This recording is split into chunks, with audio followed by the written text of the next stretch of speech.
We touched on the feeding of the 4,000 and the feeding of the 5,000 yesterday, and I made this comment about numerology and how each story seems to be embedded with numbers and symbols. And sometimes when we read text and we go over a story that we've heard a bunch of times, we just kind of glaze over all the numbers. And some of these things are intentionally designed for us to see patterns, and some of them were really designed for the people that the stories were given to see patterns. If you think of the story of the feeding of the 5,000, we're told that Jesus is on this mountain. He's up on this pinnacle, and his disciples come to him and say, "Hey, we're in the middle of nowhere, and we got to feed these people." And they come up, and we know the story. The little boy shows up, and he has 5 loaves and 2 fishes, and they pass it out, and suddenly it multiplies, and there's 12 baskets left. If you think all the way back to Genesis, there's some interesting numbers that are kind of going on here. First of all, 1 is the number of God. 2 is for the 2 stone tablets. 3 is often considered the communal number, the community piece. 4 is a Gentile number, which is to the ends of the earth, the 4 corners of the map. And 5 is the 5 books of Torah. 6 is the number of sinful man. 7 is oftentimes revered as the complete number, completion. You know, the world was created in 7 days. And then we get to this piece of like 10. And 10 is the marriage of 7, completion, with community.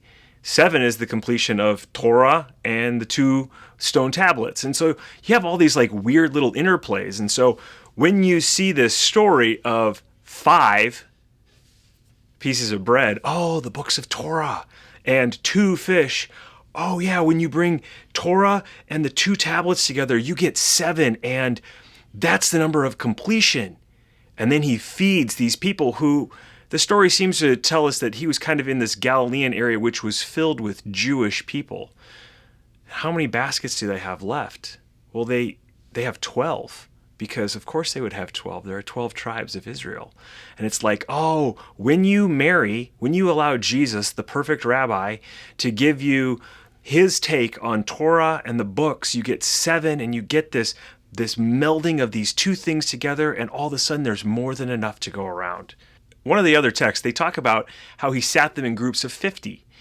The other time 50 is a really big number in Jewish writing is when Moses receives the tablets, or when he's at Mount Sinai and Jethro is helping him line up the people. He seats them in groups of 50. It's almost as if Jesus is reenacting, re-showing, becoming Moses again, like a second Moses character. And I think there's really some deep significance. We miss most of it. I'm not a numerologist, but I do find it fascinating that these numbers are woven into this Jewish context.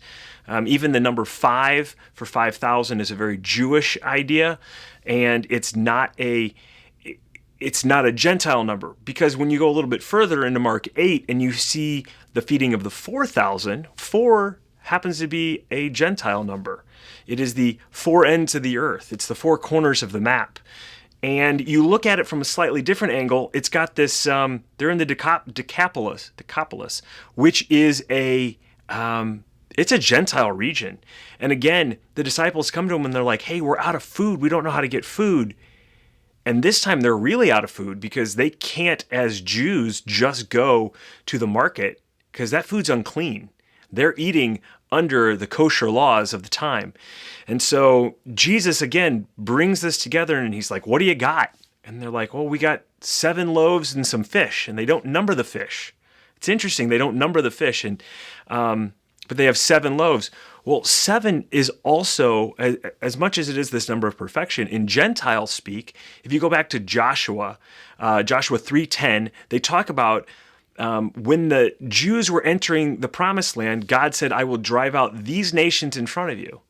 And how many nations were there? There were 7. So it's also this pagan number, this Gentile number. So it's 4 and 7. And here he does this miracle for the Gentiles. And I think each of these stories, obviously there's so much more context that we could get into, but really what this is these are stories designed to draw the readers that would have first heard these stories in, and to understand that the gospel, the kingdom is coming, not just for the Jewish people, but for the Gentile people too. It's coming and it will spread to the ends of the earth.